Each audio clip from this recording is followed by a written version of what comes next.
원달러 환율과 국제유가가 치솟으면서 실물 경기에 충격이 예상되고 있습니다. 국제통화기금 IMF가 올해 세계 경제 성장률 전망치를 하향 조정하면서 선진국발 경기 침체 우려도 커졌습니다. 기업의 대표가 법인 명의로 보험에 가입하면 수수료 일부를 돌려주는 편법 보험 영업이 판을 치고 있습니다. 수수료를 기업 대표의 가족 명의로 지급하는 등 교묘히 법망을 피해가고 있지만 정작 당국은 단속이 어렵다는 이유로 손을 놓고 있습니다. 올해 대형 건설사들의 개별 누적 수주액이 2조 원을 넘어서며 재건축 재개발 시장이 화랑입니다. 4분기 남아있는 대여급 정비사업 수주를 위해 건설사들이 사활을 걸고 나섰습니다. 정부가 이달 말까지 일상 회복을 위한 방역 완화 조치를 마련할 예정입니다. 다중이용시설에 대한 백신 증명서 도입을 적극 검토하는 가운데 접종 완료자에 대한 사적 모임 인원 제한도 6명에서 8명까지 늘리는 방안을 검토하고 있습니다. 여러분 안녕하십니까? 대한민국 대표 경제 뉴스 뉴스플러스 시작합니다. 우리나라의 내년도 경제 성장세가 당초의 예상보다 둔화될 것이라는 불안감이 커지고 있습니다. 에너지 가격이 치솟고 외환 시장까지 불안해지고 있어서입니다. 이런 우려 탓에 국내외 주요 연구기관들은 일제히 내년도 국내 경제 성장률을 낮춰잡기 시작했습니다. 한창률 기자입니다. 국제통화기금 IMF가 올해 세계 경제 성장률 전망치를 5.9%로 지난 7월 전망치보다 낮추고 내년 성장은 4.9%로 둔화될 것으로 예상했습니다. 한국에 대해서는 올해는 4.3%를 유지했지만 내년 성장률은 3.3%로 0.1%포인트 하향 조정했습니다. 하향 근거는 따로 제시하지 않았지만 인플레이션, 고용 등 다각적인 도전 과제들이 경기 회복을 가로막고 있다고 설명했습니다. 통화당국도 금통 이후 밝힌 미 연준의 통화정책 변화 가능성과 헝다 사태에 따른 중국의 신용 리스크, 에너지 가격 상승 등의 대외 불확실성이 시장의 불안 요소라고 언급했습니다. 저희들이 미 연준을 비롯한 주국의 통화정책 변화 가능성 예상되고 있고 또 중국의 신용 리스크 또 에너지 가격 상승 등으로 대외 불확실성이 높은 만큼 내년 경기회복 둔화세에 대한 주요 연구기관들의 의견도 비슷합니다. 현대경제연구원은 내년 주요국들 경기 성장세가 약화되면 한국의 수출 증가세가 둔화될 것이라며 올해보다 낮은 2.8%의 경제 성장률을 제시했습니다. 하나금융연구소도 현대경제원과 같은 2.8%의 성장률을 제시하며 환율 오름세가 유지되고 경제성장 모멘텀 둔화가 나타날 것이라고 진단했습니다. 내년엔 수출 증가세가 굉장히 둔화될 것으로 예상을 하고 있어요. 환율이 또 증가하면 수출 기업한테는 원가 상승의 압력이 또 생겨서 순이익이 그렇게 좋을 것 같지는 않다. 정부도 이런 상황을 감안해 국제적 요인에 의한 물가 상승 압력 점검에 나섰습니다. 인플레이션에 직접적인 영향을 미치는 공공요금과 농축수산물 수급관리 등 생활물가 안정을 보다 면밀히 들여다보기로 했습니다. 한국경제TV 한창률입니다. 올해 초 1,100원대에 머물던 달러 대비 원화 환율은 이달 들어 1,200원 선까지 치솟고 있습니다. 인플레이션이 예상보다 오래 이어질 수 있다는 불안감 때문인데 이대로라면 올해 안에 1,250원을 넘어설 것이라는 전망까지 나옵니다. 전민정 기자입니다. 원달러 환율이 1,200선을 넘보고 있는 건 대외 악재로 인한 달러와 강세 영향이 큽니다. 현재 국제유가 상승에 따른 인플레이션 우려 고조, 미국의 테이퍼링 가시화, 중국 전력난과 헝다 사태 등 여러 악재가 금융시장에 쌓인 상황입니다. 환율이 1,200원 상단을 이미 뚫은 만큼 연말까지 1,220원에서 1,230원까지 오를 수 있다는 게 전문가들의 공통적인 전망. 시장 일각에선 위험 회피 심리가 급격히 쏠릴 경우 환율 고점인 1,250원까지 움직일 수 있다는 예측도 나옵니다. 단기간에 해소되기 어려운 것들이다 보니까 원달러 환율도 크게 하락하기 어려울 것 같고요. 1,220원까지는 보고 있습니다. 불가능 절대 아니다라고 단정 지을 수는 없는 레벨이고요. 급격한 원화값 하락으로 전반적으로 달러 가치가 더 오를 것이라는 심리가 우세해지면서 기업과 개인의 달러 예금도 급증하고 있습니다.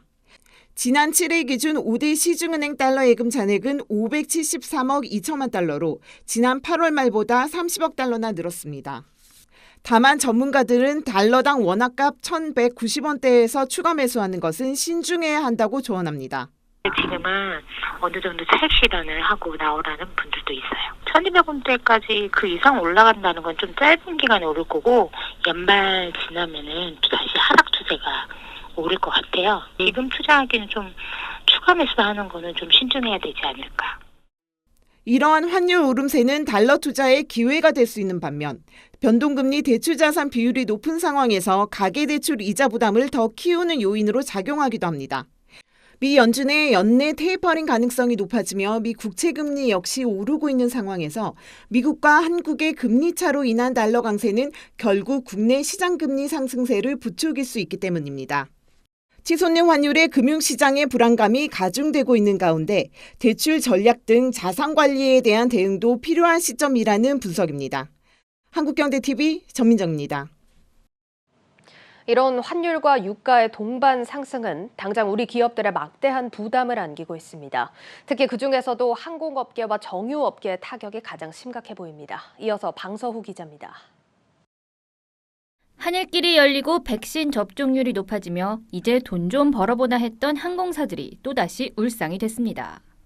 항공유와 항공기 임대료 등 모든 비용을 달러로 결제하는 업계 특성상 환율이 오르면 수익이 줄어들기 때문입니다. 실제로 대한항공은 환율이 10원 오를 때마다 560억 원, 아시아나항공은 343억 원의 외화 손실이 발생하는 것으로 알려졌습니다. 천정부지로 치솟고 있는 유가도 항공사들에겐 큰 부담이 되고 있습니다. 일반적으로 항공사들은 유가가 낮을 때 미리 구매 계약을 맺는 해지를 통해 항공료를 확보해 놓습니다. 하지만 이번엔 사정이 좀 다릅니다. 코로나19로 장기간 비행기 운행이 없었던 만큼 연료를 미리 저장해 두지 않은 겁니다. 항공사 영업비의 최고 30%에 달하는 유류비 부담이 앞으로 더 높아질 수밖에 없는 이유입니다. 해치가 가능한 회사들이 있었어요. 그 자본금이 좀 있거나 그런 회사들은 유류를 싼 가격대에 대량으로 구매해놓고 보유하고 있다가 유가가 변동이 있어도 그것과 이제 어느 정도 보전을 받을 수 있는, 과거에 해놓은 것들이 지금도 해칭이 유지가 돼 있는지 사실 의미가 없어요. 고유가일수록 실적 호조 경향을 띠는 정유업계도 불안하긴 마찬가지입니다. 정유사들은 매출 원가의 50%를 원유 구매 비용으로 사용하는데 원유 결제를 달러로 하는 만큼 환율 급등 시 손해가 막심합니다. 환율이 올라갈 때는 경기가 좀 좋지 않은 상황이 많았기 때문에 전체적인 Q가 줄어듭니다. P만 올라갔다고 해서 실적이 좋다고 얘기하기 어려운 거예요. 환율이 오르면 원유와 석유 제품 간 가격 차인 정제 마진도 줄어들 수밖에 없다는 의미입니다. 전문가들은 국제유가 상승과 환율 급등에 따른 물가 상승 압력이 당분간 산업계의 발목을 잡을 것이라고 말합니다. 최근에는 노동 공급 부족에 따른 임금 상승까지 나타나고 있는 점이 앞으로 인플레이션 압력을 좀 가중시킬 수 있는 부분들이 있기 때문에 이 부분 역시 좀 주목을 해야 된다고 보고 있습니다. 고환율, 고유가, 고물가로 대표되는 삼고바람이 산업계 전반에 불어닥치고 있습니다. 한국경제TV 방서우입니다. 외환 시장의 불안은 증시에도 직접적인 타격을 주고 있습니다. 원화 약세로 환손실을 우려한 외국인 투자자들이 매도 규모를 키우고 있어서입니다. 이런 흐름 속에서 증권업계는 앞으로 증시가 종목별 실적 위주의 장세를 나타낼 거라고 내다봤습니다. 문형민 기자입니다. 원달러 환율이 연고점을 경신하며 고공행진하고 있는 가운데 국내 증시에서는 외국인 자금 이탈이 가속화되고 있습니다. 외국인 투자자의 경우 원화가 약세를 보일수록 환손실 우려가 커지기 때문입니다. 환율이 1200원까지 왔잖아요. 그런데 올해 대외 수지가 개선되고 이런 좋은 경제 환경이 만들어지고 있는데 연초 대비 지금 환율이 10%가 절하되어 가고 있다는 겁니다. 외국인 입장에서도 가만히 있어도 손해가 보는 상황인 건데. 증권업계는 특히 최근 불거진 중국 전력난 이슈가 원달러 환율 상승과 외국인 매도세 확대에 불을 지폈다고 평가합니다. 최근 중국의 석탄 수급 문제로 석탄 가격이 많이 올랐고 이러한 원자재 가격 상승이 우리 증시의 변동성을 키웠다는 겁니다. 이러한 이유로 지난달 4개월 만에 순매수세로 돌아섰던 외국인은 이달 들어 국내 증시에서 2조 원 이상을 순매도했습니다. 우리 증시에서 30%가 넘는 비중을 차지하는 외국인의 매도 규모가 확대되자 지수는 크게 휘청거리는 모습입니다. 7월 초 3,300선 안팎을 유지했던 코스피 지수는 하락세를 이어가며 이달 초 3,000선 아래로 주저앉았고 지난 12일 장중한 때 2,900선이 붕괴될 뻔했습니다. 당분간 원달러 환율이 진정되지 않을 것으로 예상되는 상황에서 증시 전문가들은 종목별 실적 위주의 장세가 펼쳐질 것이라고 전망했습니다. 상대적으로 좀 약세장의 영향을 덜 받고 외인의 수급에 좀 영향을 덜 받는 종목들 위주로 좀 찾아봐야 된다는 생각을 해요. 결국은 일단 실적이 뒷받침되는 업체들이 주가가 빠져도 이게 어떻게 보면 낙폭과대라고 해석을 할 수 있는 부분이 있기 때문에 실적 부분이 빠르게 올라오는 업체들 위주로 보험이라든지 항공, 상사, 철강, 해운, 섬유의복, 은행, 비철금속 이런 쪽은 실적 서프라이즈가 예상이 되고 있습니다. 실적 개선이 되는 종목 프리미엄, 희소성을 지닐 수 있다 이렇게 생각을 하고 있습니다. 파죽지세로 치솟고 있는 원달러 환율에 외국인의 셀코리아가 가속화되자 우리 증시의 근심은 더욱 깊어가고 있습니다. 한국경제TV 문형민입니다.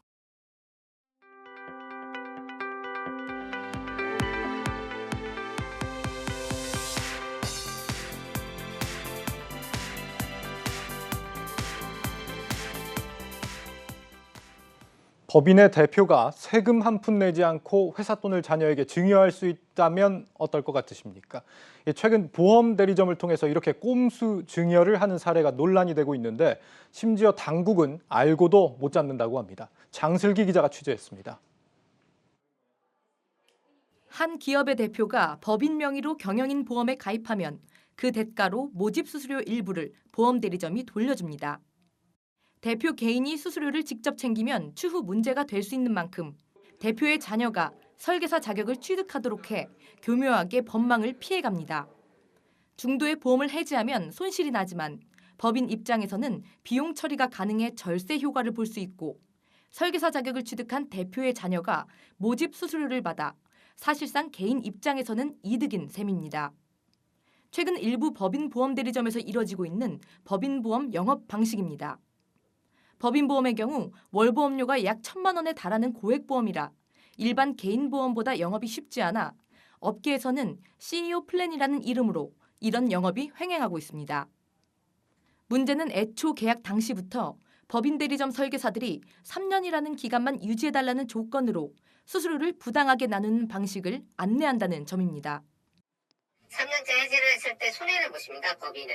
그러면 2억은 회사로 다시 들어옵니다. 해지를 하시면. 근데 1억 6천원에 대한 거는 손해를 보신 거잖아요. 그거는 손해를 보셨기 때문에 비용 처리가 가능합니다. 법인은.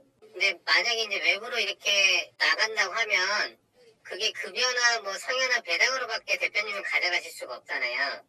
저희가 1억 6천을 수당으로 드립니다. 그 사라진 비용을. 그 대표님 가족 중에 한 분이 그냥 단순하게 설계자가 되는 건데 금융당국도 이런 방식의 영업이 이뤄지는 것을 인지는 하고 있지만 설계사 등록을 거치는 데다 현금으로 수수료 지급이 이뤄질 경우 적발이 어렵다는 입장입니다. 처음부터 이렇게 할 목적으로 법인 대표 돌려주거나 이런 구조가 처음부터 기획이 되어 있었다. 그 부분이 이제 입증이 된다면 특별히 제공 카드 볼 수가 있는데 돌려받는 게 계좌를 주고받거나 했었으면은 이 부분은 밝혀낼 수도 있겠지만 그걸 현금으로 써버린다거나 카드 이런 걸로 해버리면은 밝혀내기도 어려운 거죠. 만약을 대비한 보험의 본질은 사라지고 단지 실적 올리기와 수수료 나눠 먹기로 전락한 법인보험 대리점의 영업 방식. 법인 명의로 가입되는 보험인 만큼 경영인들의 탈세 수단으로 악용될 우려 역시 높아집니다. 한국경제TV 장슬기입니다. 네, 알고도 못 잡는 꼼수 증여의 실태, 이 보험업계를 출입하는 장슬기 기자와 함께 자세히 알아보겠습니다. 장 기자, 그동안 이제 보험 대리점의 어떤 불안전 판매 얘기를 좀 주로 다뤘었는데 이번에는 법인 보험이 그 대상입니다. 네, 이번 것도 좀 내용이 재밌죠. 예. 네, 이 개인 보험과 달리 법인 보험은 그 보험료 규모가 상당합니다. 네, 그래서 월 보험료가 한 수백에서 수천만 원에 달하기 때문에 사실 대리점 입장에서는 영업하기가 쉽지 않은 것도 사실입니다. 예. 네, 그래서 이렇게 수수료를 돌려주는 영업 방식까지 지금 동원이 되고 있는 건데 이 법인의 탈세나 배임으로까지 번질 위험성이 크기 때문에 이번에 한번 좀 짚고 넘어가기로 했습니다. 예, 이른바 이 CEO 플랜이라고 부르는 이 꼼수 증여 방식이 구체적으로 어떻게 이루어지는 건지 다시 한번 살펴보겠습니다. 기업 대표가 자기 자녀나 가족들을 이제 설계사로 등록을 해서 법인 돈을 증여처럼 받아간다 이런 거죠? 네, 맞습니다. 이 보험 대리점에서 법인의 대표에게 영업을 할 때 우선 자녀를 설계사로 등록시키자고 이야기를 합니다. 예. 그러면 증여를 통하지 않아도 보험 가입만으로 자녀의 소득을 합법적으로 만들어줄 수 있다. 이렇게 얘기를 합니다. 물론 실제 자녀가 설계사 영업을 하시는 분들도 분명히 있을 겁니다. 예. 관여를 하시는 분들이 있을 겁니다. 하지만 이번 제가 이제 보도한 사례는 법인보험 수수료를 받기 위한 목적으로 자녀를 설계사 시험을 보게 해서 등록시키는 방식입니다. 제가 좀 리포트에 나오긴 했지만 좀 쉽게 예를 좀 들어보겠습니다. 예. 예를 들어서 월보험료 1,000만 원짜리 법인보험이 있습니다. 그 가입을 시키면 기업에 가입을 시키면 보험 대리점은 일단 실적을 올립니다. 그리고 보통 법인보험은 저축성이 아니고 원금이 보장되지 않는 보장성 보험인데요. 이걸 3년만 유지시키도록 약속을 받아냅니다. 왜 3년이냐? 이 일정 기간 동안 보험을 유지해야 이 설계사가 수수료를 다시 뱉어내지 않는 규정이 있기 때문입니다. 좀 네. 빨리 해지를 하면은 다시 뱉어내야 할 수 있기 때문인데요. 이 3년 만에 보험을 해지를 하게 되면 우선 당연히 원금은 못 받겠죠. 예. 이 환급률이 예를 들어서 이제 약 50%라고 가정을 해봅시다. 법인 대표는 3년 동안 3억 6천만 원의 보험료를 냈지만 1억 8천만 원밖에 돌려받지 못합니다. 예. 그렇다면 이제 손해보는 금액은 1억 8천만 원 정도가 되는데요. 법인 입장에서는 이 부분을 비용으로 처리를 해서 세금 혜택을 받고 실제로는 설계사 자격을 취득한 대표의 자녀에게 그 손실분을 되돌려주는 방식입니다. 네. 이 법인 입장에선 손실이지만 사실 대표 개인만 보면 이제 가족 입장에서는 이득인 셈입니다. 이 법인의 비용으로 대표의 가족에게 증여를 해준다라는 개념은 알겠는데 이러면 이제 보험 대리점회 같은 경우에는 뭐가 이득이 되는 거예요? 일단 기본적으로 실적을 쌓을 수 있다는 메리트가 있습니다. 실적을 쌓기 위해서? 네네, 그렇습니다. 그렇군요. 탈세라는 지적이 사실 좀 충분히 제기될 법한 그런 방식인 것 같은데 이런 방식을 하는 그 보험 대리점들이 굉장히 많습니까? 네, 제가 사실 이 취재하면서 제보를 받은 곳만 4곳입니다. 네, 대부분 규모가 좀 있는 법인 대리점들이 좀 해당이 됐고요. 무지개 세무회계 연구소라는 법인 대리점은 CEO 플랜이라는 이름으로 이런 영업을 하고 있었고요. 지금 표가 나가고 있는데 메가 인포나 뭐 밸류 마크 이런 대리점들도 법인 컨설팅이라는 명목으로 이런 영업을 하고 있었습니다. 또 하나 이제 대형 법인 대리점인데요. 글로벌 금융 판매라는 곳도 이런 법인 영업으로 논란이 되고 있는데 이곳은 실제 근무를 했던 설계사분이 공익 제보자로 등록을 해서 이런 수수료 편취 방식을 공개했습니다. 그런데 이제 글로벌 금융 판매에서는 설계사 혼자 단독으로 한 행동이다. 이렇게 이제 일명 꼬리 자르기를 해서 현재 소송까지 번져 있는 상태인데요.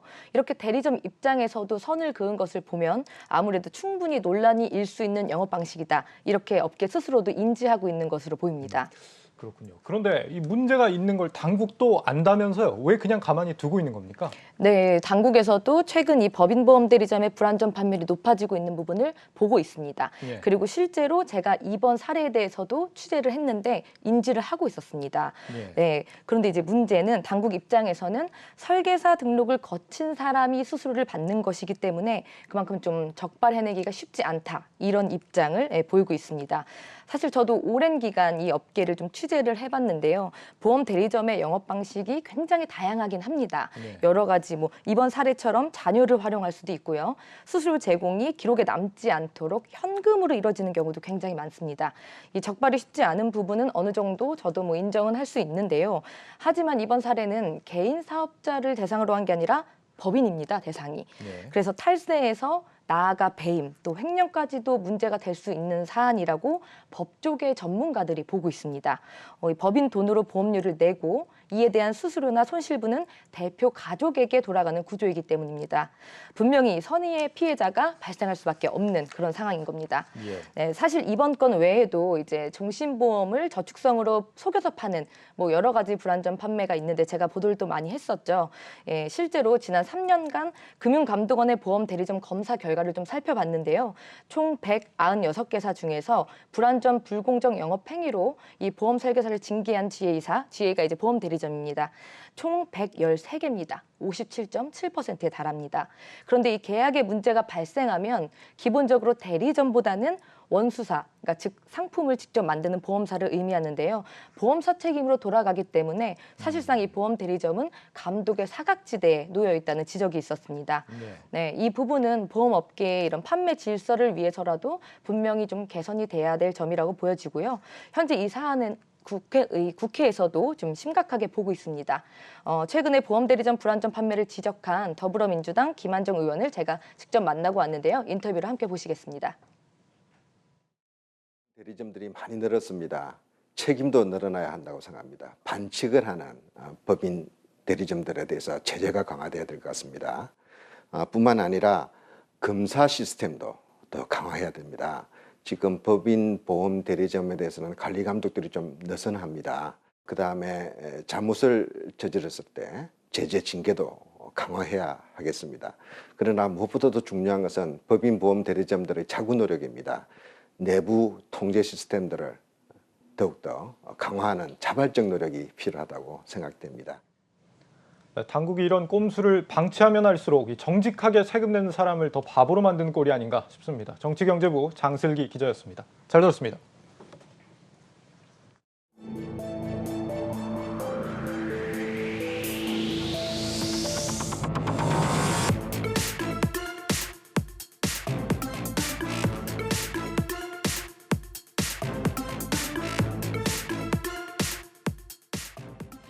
재건축, 재개발 같은 정비 사업이 남은 하반기 국내 대형 건설사들의 치열한 전쟁터로 떠올랐습니다. 경쟁력 있는 단지의 사업을 누가 수주하느냐에 따라 건설사들의 순위가 크게 뒤바뀔 전망입니다. 김원규 기자입니다. 최근 총 사업비 3,800억 원 규모의 송파구 마천 4구역 재개발 수주를 따낸 현대건설. 올해 12개 사업지에서 도시정비 사업 부분 수주액 2조 9천억 원을 기록해 3조 클럽에 바짝 다가섰습니다. 이로써 도시정비 사업 부분에서 지난 2019년부터 3년 연속 1위 달성에 청신호가 켜졌습니다. 우수한 사업성까지 갖췄기 때문에 충분히 하이엔드 브랜드도 적용 가능하다고 봤고, 송파구의 첫 DH 랜드마크 단지로서 브랜드 홍보효과와 향후 주변 지역 수주 확대까지 고려해 신중하게 입찰에 참여하게 되었습니다. 다음으로 대우건설이 현대건설을 바짝 뒤쫓고 있습니다. 지난 5일 수주한 5천억 원 규모의 파주 1-3구역 주택 재개발을 포함해 총 10개 사업지에서 2조 7천억 원의 수주고를 기록했습니다. 여기에 GS건설과 DLENC, 포스코건설 순으로 나타났습니다.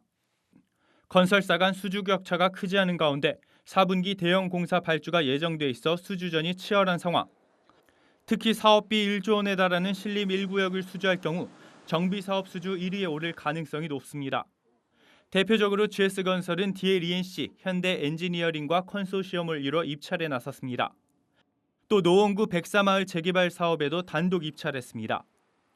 용산 한강맨션 재건축 수주의 경우 GS건설과 삼성물산이, 과천 주공 5단지 재건축은 GS건설과 대우건설이 수주전을 벌이고 있습니다. 특히 주요 사업지의 경우 대형 건설사들의 경쟁이 더 치열할 수밖에 없는 상황에서는 수주액 1위가 차지하는 그 의미는 그만큼 더 크다고 볼 수 있습니다. 상대적으로 미분양 걱정이 없는 안정적이고 널리 브랜드를 알릴 수 있는 정비사업. 또 코로나로 일감이 부족한 건설사들이 수주에 열을 올리고 있습니다.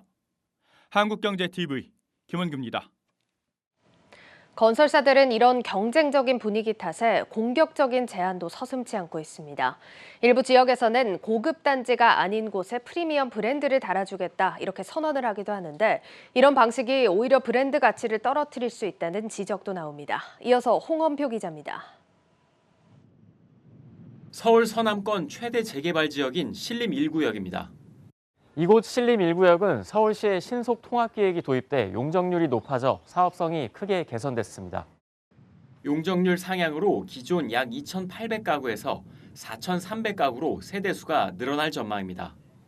예정 공사비만 1조 원이 넘는 곳으로 DLENC와 GS건설, 현대엔지니어링 컨소시엄이 시공사로 선정될 것이 유력한 상황인데, 이 컨소시엄은 조합에 하이엔드 브랜드 사용도 제안했습니다.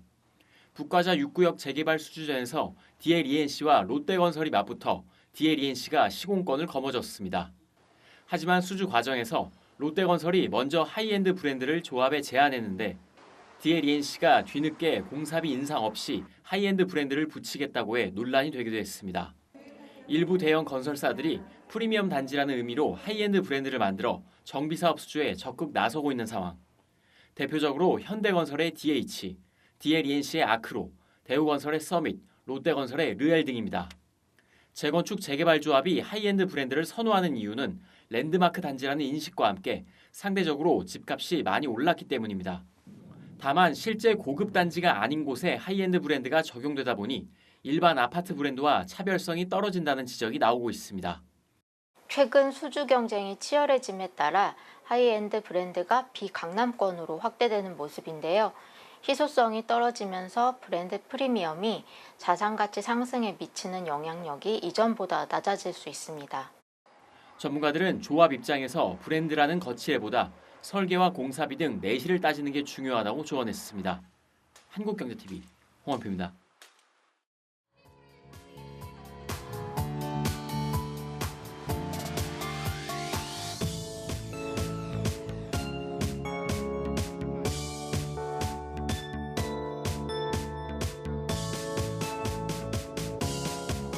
이번 행사는 제1회 탄소중립 엑스포와 제40회 에너지 대전이 함께 개최되어 더욱 다채로운 행사가 된 것 같습니다.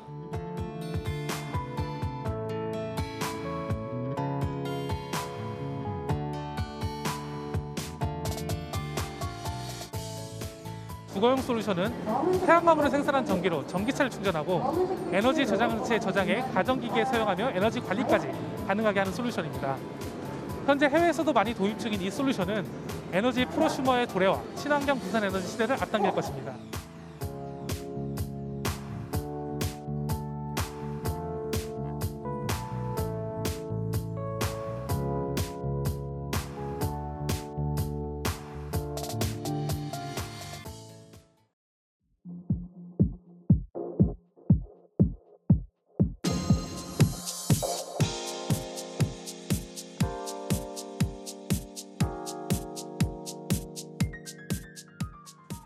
접종 완료자에게 방역 지침을 완화하는 이른바 백신 패스가 본격 도입됩니다.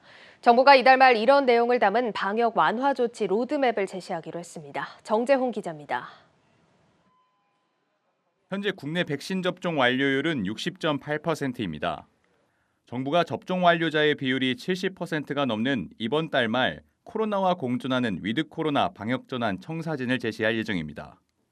사회 각계각층의 의견을 반영하기 위해 출범한 일상회복지원위원회의 논의를 통해 11월 초 단계적인 방역조치 완화가 적용될 계획입니다.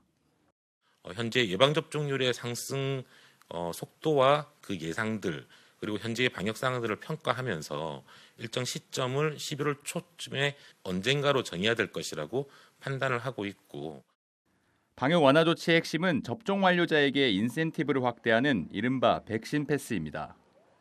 김부겸 국무총리는 당장 마스크를 벗진 못하지만 백신 패스와 같은 새로운 방역 관리도 검토해야 한다고 말했습니다.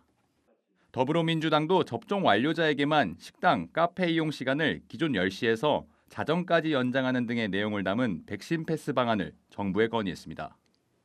관심은 15일 발표될 사회적 거리두기 조정안에 백신 패스가 포함될지 여부입니다. 정부는 거리두기 4단계가 적용 중인 수도권에서 저녁 6시 이후 모일 수 있는 인원을 현재 접종 완료자를 포함해 6명에서 최대 8명까지 늘리고 스포츠 관람을 허용하는 등의 내용을 적용할지 검토 중입니다. 다음 달 일상회복 방역체계 전환 이전 마지막 사회적 거리두기 조정안인 만큼 접종 완료자들에게 혜택을 확대하는 방안이 포함될지 주목됩니다. 한국경제TV 정재홍입니다. 국내 증시에서 그동안 줄곧 매도세로 일관했던 연기금의 기류 변화 조짐이 감지되고 있습니다. 뚜렷한 매수 주체가 없는 상황에서 국내 증시의 새로운 단비가 될 수 있을지 조심스런 기대감이 나오고 있습니다. 정경준 기자입니다. 그간 줄곧 매도세로 하방 압력에 동참했던 국내 증시의 큰손 연기금. 지난 7월 이후 10월 현재까지 유가증권 시장에서 2조 5천억 원 가깝게 팔아치웠는데 최근 들어 매도세가 둔화되고 있습니다. 특히 지수 2910선을 전후해 순매수로 전환하면서 기류 변화 조짐이 감지되고 있습니다. 일단 시장에선 수급 불안 우려에 정점 통과에 대한 기대감을 낳고 있습니다. 코스피 3차선에 하향하고 전반적으로 시장의 조정 속에 가격 부담이 좀 완화되면서 연금 매수세는 가능한 상황으로 보이고요. 실제 증권업계에선 통상적으로 코스피가 10% 내외 또는 그 이상의 조정을 보일 때 연기금이 순매수로 전환하는 매매 패턴을 보여왔다고 분석합니다. 코스피 지수는 지난 12일 기준으로 올해 연고점 대비 12.5% 조정을 받은 상황입니다.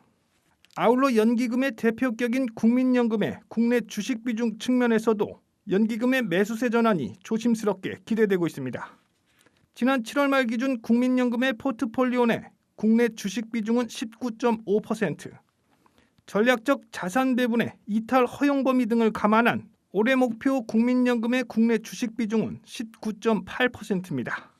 사실상 지난 7월 말을 기점으로 올해 목표치의 최대 수준에 도달한 셈인데 이후 이어진 매도 공세와 해당 기간 국내 증시의 조정 상황 등을 감안했을 때 국민연금의 국내 주식 비중은 지난 7월 말 대비 큰 폭으로 감소했을 것으로 증시 전문가들은 분석합니다. 하이난 KB증권연구원은 매수할지 여부는 내부 사정에 따라 다르겠지만 기계적으로 매도를 해야 하는 상황은 아니라는 게 분명하다고 분석했습니다. 이런 가운데 국민연금은 지난 7월 말 이후 현재까지 대형주를 집중적으로 내다 팔았지만 크래프톤과 현대중공업, SK이노베이션, S-오일 등은 사다 맞습니다. 최근에는 LG화학 등 2차전지 그리고 현대차 등 자동차주를 사들였습니다. 한국경제TV 정경준입니다. 초분산 투자 전략으로 운용되는 EMP 펀드에 최근 뭉칫돈이 몰리고 있습니다. 투자 자산별 부침이 심한 요즘과 같은 시기에 유효한 전략이라는 분석입니다. 정희영 기자입니다. 최근 국내외 주식시장이 큰 폭으로 조정을 받으면서 EMP 펀드가 투자자들의 관심을 받고 있습니다. EMP 펀드는 개별 종목들에 분산 투자하는 ETF들을 편입한 펀드로 초분산 투자 효과를 누릴 수 있는 상품입니다. 최근 3개월 새 EMP 펀드로는 1,300억 원이 넘는 돈이 순유입됐습니다. 같은 기간 동안 국내 주식형 ETF에서 2조 6천억 원 넘게 순유출된 것과는 대조적인 모습입니다. 글로벌 증시가 큰 폭으로 조정을 받으면서 EMP 펀드의 초분산 투자 전략이 돋보였기 때문으로 풀이됩니다. 크게 보면은 분산 투자를 또 분산 투자했다고 볼 수도 있지만은 조금 넓은 의미에서는 이제 주식형 분산 포트폴리오와 그다음에 채권형 분산 포트폴리오를 동적으로 자산 배분해서 가져가는 형태이기 때문에요. 최근에 변동성이 큰 장세에서는 상대적으로 유리할 수가 있죠.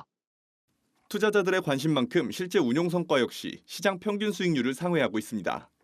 최근 6개월 수익률은 2.3%로 국내 주식형 펀드 전체 평균 수익률 대비 8%포인트가량 상회하는 수준입니다.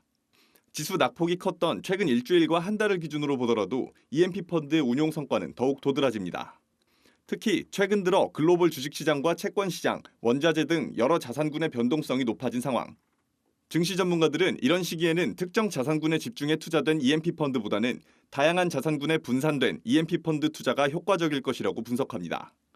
최근 시장을 봐서는 특정 자산에만 또는 특정 지역에만 투자하는 EMP 펀드보다는 글로벌하게 조금 다양한 자산과 다양한 시장에 노출되어 있는 또 그걸 대상으로 자산 배분해서 하는 펀드들이 시장 조정에는 좀 상대적으로 안정적으로 방어하면서 수익을 추구할 수 있을 걸로 예상이 됩니다. 다만 초분산 투자 상품인 만큼 시장을 큰 폭으로 상회하는 성과를 내기는 어렵다는 점은 기억해야 합니다. 또한 펀드별 투자 전략과 자산이 천차만별인 만큼 본인 성향에 맞는 EMP 펀드를 선별해 투자 판단을 내려야 한다는 조언입니다. 한국경제TV 정희영입니다. 진단키트 업체들이 뜻밖에도 부진한 수출 실적을 나타내고 있습니다. 코로나 델타 변이 바이러스 영향으로 수출 호조를 보일 거라던 당초의 기대가 무색한 겁니다. 다급해진 업계는 새로운 성장 동력 찾기에 분주한 모습입니다. 김선엽 기자입니다. 지난해 폭발적인 수요를 나타냈던 진단키트 수출은 해외 제조업체들의 난립과 함께 글로벌 경쟁이 격화되면서 포화 상태에 접어들고 있습니다. 이로 인해 진단키트 수출액은 지난 5월 8,638만 달러에서 8월 6,800만 달러로 감소하는 등 하향 곡선을 그리기 시작했습니다. 이 같은 흐름 속에 국내 진단키트 업체들은 사업 다각화를 통한 체질 개선에 적극 나서고 있습니다. SD바이오센서는 최근 연속 혈당 측정기 생산 기술을 보유한 UXN에 400억 원을 지분 투자하며 최대 주주로 올라섰습니다. 코로나 이전 주력 사업이었던 혈당 측정기 사업을 본격적으로 확대하기 위한 결정이란 게 회사 측의 설명입니다. 시제는 코로나의 다양한 분자 진단 시약 제품을 늘리고 진단 장비를 대중화해 현재 90억 달러 규모에 이르는 분자진단 시장을 석권하겠다는 계획입니다. 분자진단 시장 영역을 넓히는 데 초점이 맞춰져 있습니다. 분자진단 플랫폼 기업으로 변신을 추진해 시약 포트폴리오를 대폭 확대하고 신개념 분자진단 장비도 시장에 내놓아 분자진단이 일상에서 이루어질 수 있도록 하겠습니다. 이 밖에도 랩지노믹스는 진단키트로 실현한 수익을 신약 개발 부문에 집중 투자해 성장세를 이어간다는 계획입니다.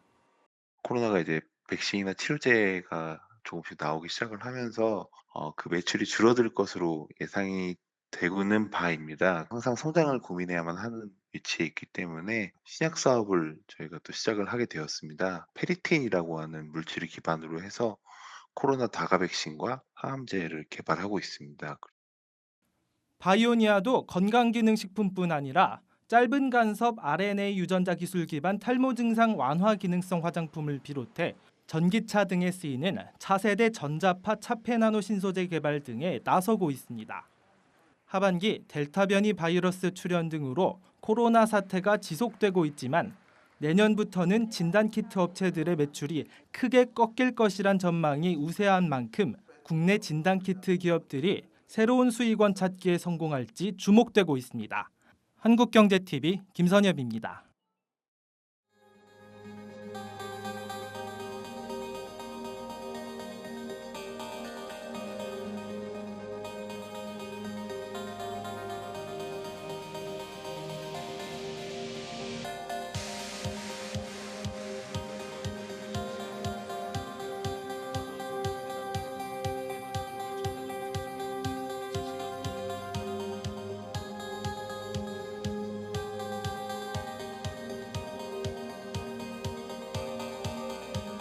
다른 산업군에 비해서 상대적으로 ICT 기술 적용이 적용이 더딘 부동산 시장에서 ICT 기반 빌딩 관리를 본격화하고 그리고 ESG 관점에서 친환경 빌딩 개선 사업을 점차 확대할 계획을 갖고 있습니다.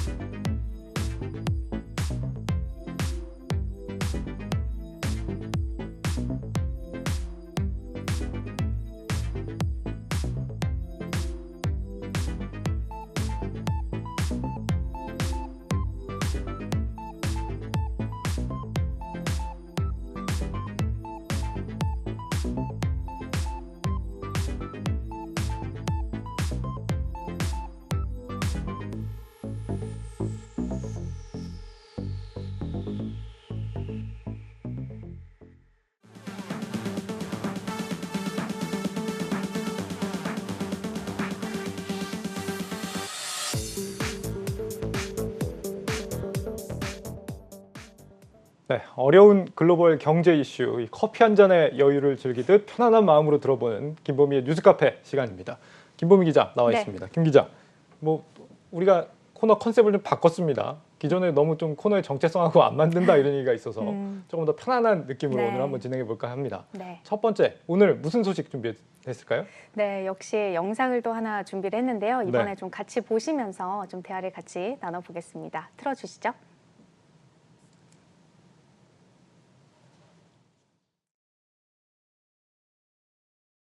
낄 수 없을 정도로 화제가 되고 있는 작품들이죠. 바로 웹드라마 오징어 게임과 DP입니다. 앵커도 당연히 보셨죠? 그렇죠. 당연히 봤죠. 어땠어요?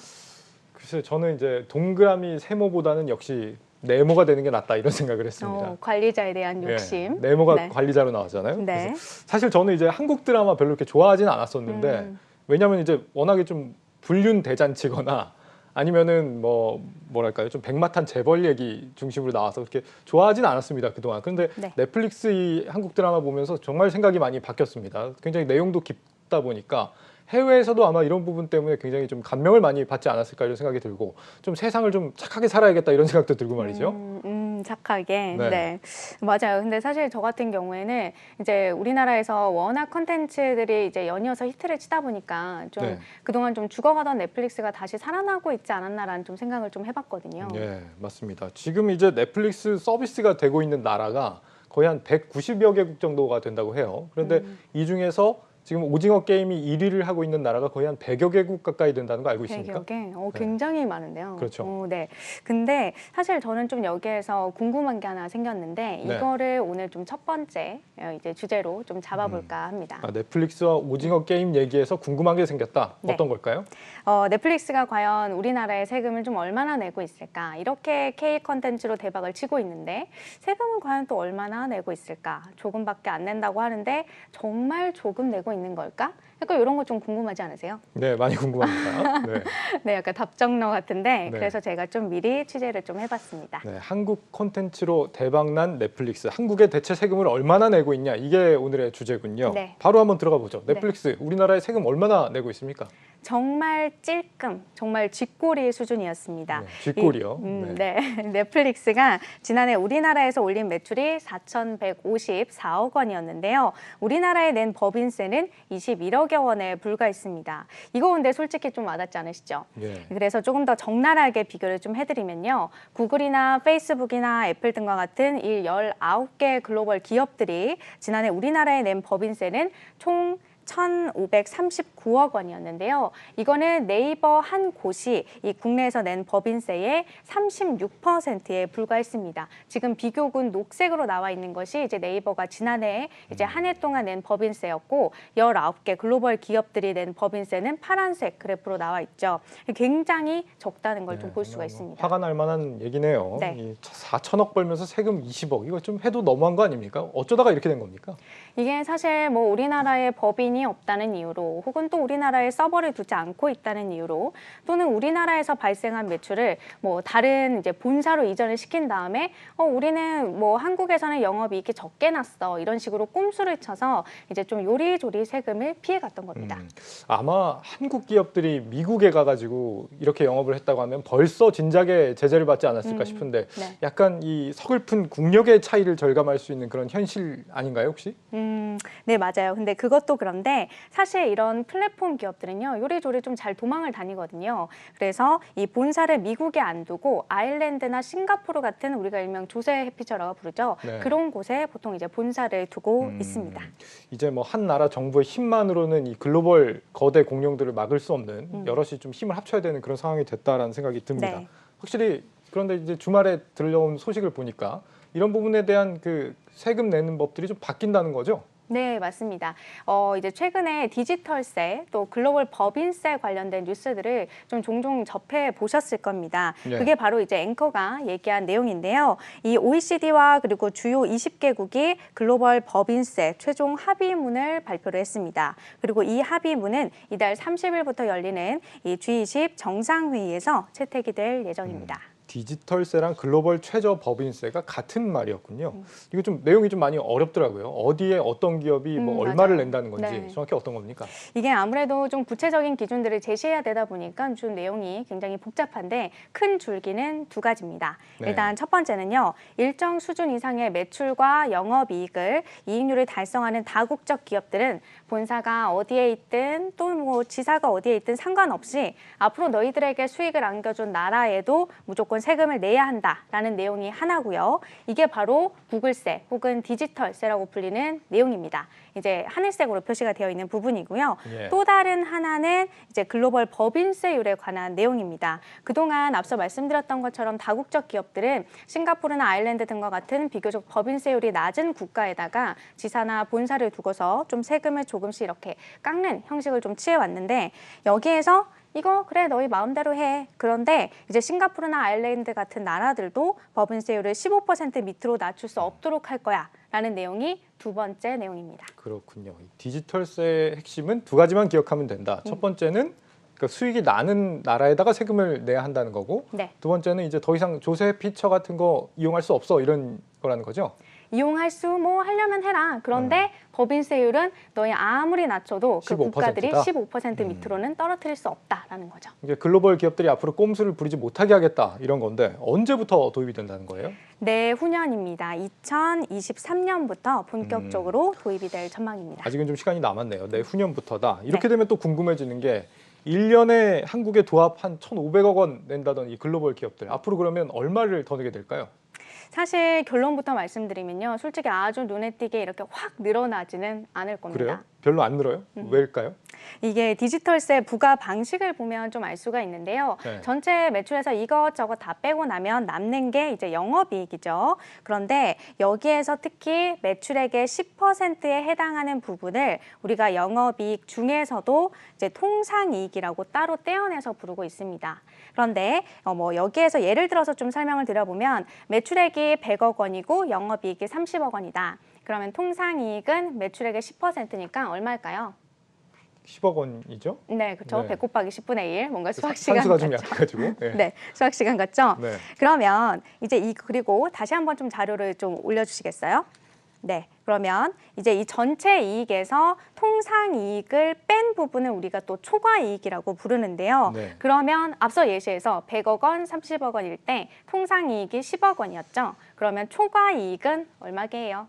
그러니까 전체 영업이익이 30억 원인데 네. 통상이익이 10억 원이니까 그걸 네. 빼면은 20억이 되는 네, 거죠? 맞아요. 초과이익이 그렇게 20억 원이다. 네, 여기까지 좀 이해가 되셨죠? 네. 이걸 좀 개념을 하나하나 짚어드리면서 좀 가야 이해가 좀 쉬우실 텐데 네. 그런데 여기에서 디지털세는요. 이 초과이익의 4분의 1, 25%에 대해서만 부과하도록 하고 있습니다. 점점 어려워지네요. 예. 네, 여기까지 좀 이해가 되셨나요? 네, 이해가 되고 있습니다. 네, 일단. 네. 그러니까 이 세 부과 대상이 전체 영업이익도 아니고 통상이익을 제외한 이 초과이익도 그림이 초과이익이 하나, 둘, 셋 디지털세 부과 대상까지 요 네 칸이 초과이익입니다. 초과이익이다. 네, 네, 전체. 그림이 좀 살짝 잘못 나갔는데 그래서 이 통상이익을 제외한 초과이익도 아니고 초과이익의 이런 말 표현 써도 될까요? 꼴랑 4분의 1만 여기에 대해서만 디지털세를 부과하겠다라는 겁니다. 일단 파이가 굉장히 작다라는 거죠. 예, 그러니까 좀 정리를 해보면 네. 기업이 이익을 내면 네.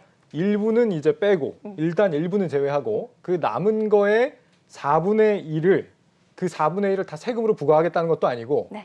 그 4분의 1을 모수로 해서 세율을 매기겠다. 그렇죠. 그때부터. 네.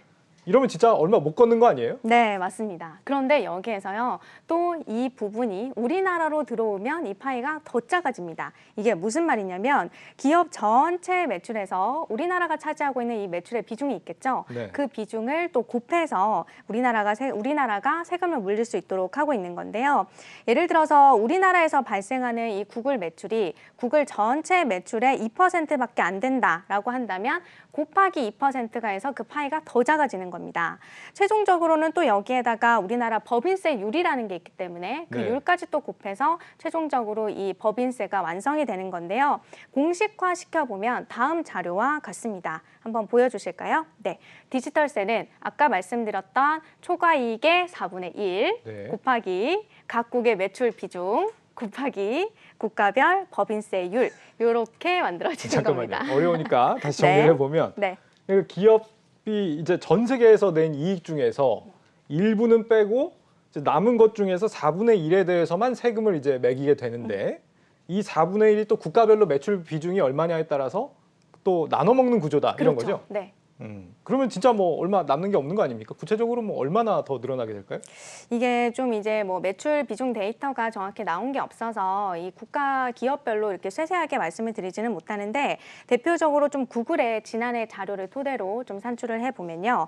일단 지난해 기준으로 구글의 지주회사 이 알파벳의 매출이 198조 원이었고 영업이익이 45조 원 그리고 또 이 한국 매출 비중이 2%였습니다. 이걸 토대로 아까 말씀드렸던 식에다가 넣어서 계산기를 두드려 보면 네. 약 237억 원의 법인세를 물릴 수 있다는 계산이 나옵니다. 그런데 참고로 지난해 구글이 우리나라에 납부한 법인세는 약 97억 원으로 추정이 되고 있어서 거의 3배 가까이 세금이 늘어난다라고 볼 수가 있겠습니다. 네. 여기까지만 보면 나름 괜찮은데 라고 생각하실 수 있을 텐데 이 용해인 의원실 자료에 따르면 구글이 지난해 이 법인세로 우리나라에 냈어야 하는 금액은요.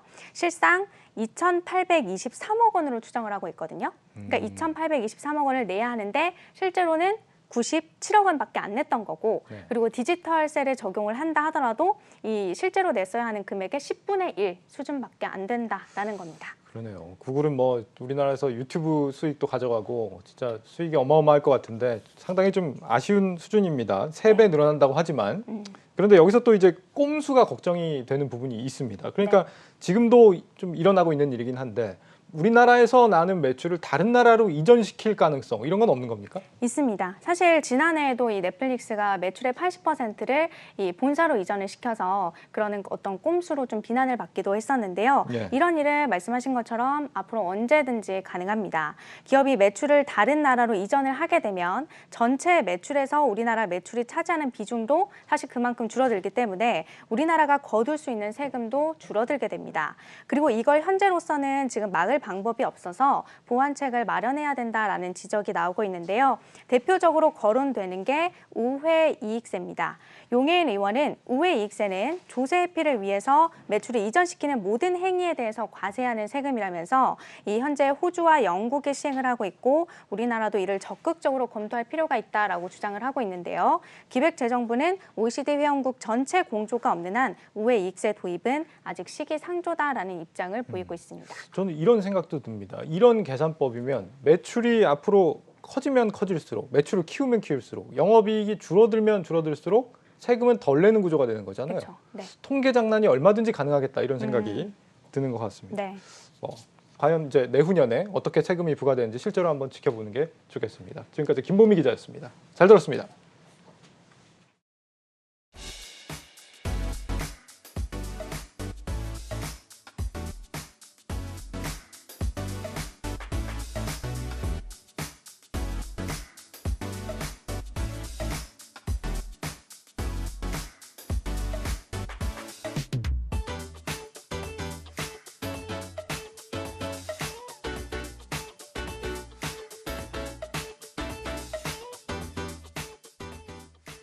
뉴스 플러스를 마치겠습니다. 여러분 고맙습니다.